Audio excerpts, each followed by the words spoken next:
السلام علیکم ورحمۃ اللہ وبرکاتہ۔ مسور کی دال اور زیتون یہ صالحین کا کھانا ہے۔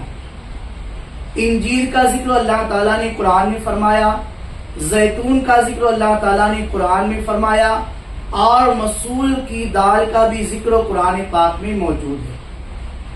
جب آپ تفسیر روح البیان جلد نمبر 1 آپ پڑھیں گے تو اس میں علامہ اسماعیل حقی رحمۃ اللہ تعالی علیہ نے مسور کی دال کے فضائل بیان فرمائے۔ حدیث پاک میں آتا ہے، علیکم بالعدس فإنہ مبارک مقدس، مسور کی دال کو لازم پکڑو اس لیے کہ وہ مبارک اور مقدس اناج ہے، اس لیے کہ وہ قلب کو رقیق کرتی ہے اور آنکھوں سے آنسو لاتی ہے۔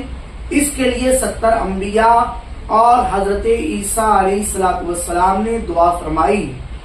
حضرت عمر بن عبدالعزیز رضی اللہ تعالیٰ عنہ کا معمول تھا کہ ایک روز زیتون سے، ایک روز مسور کی دال سے، ایک روز گوشت سے کھانا کھاتے تھے۔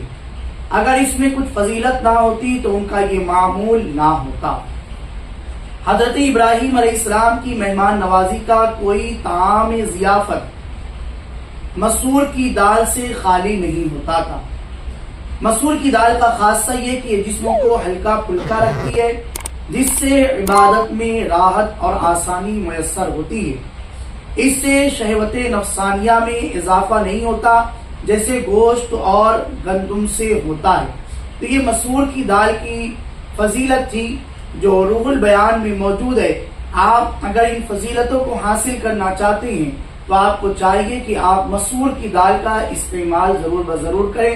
باقی ہمارے چینل پر آپ نئے ہیں تو آپ چینل کو سبسکرائب ضرور کریں، ویڈیو کو لائک کریں، شیئر کریں، دوستوں تک پہنچاتے رہیں، اس لیے کہ ہمارے چینل پر اسی طریقے سے بچوں کے بہتر نام، وظائف، مسائل اور دیگر چیزیں وقتاً فوقتاً پیش کی جاتی رہتی ہیں۔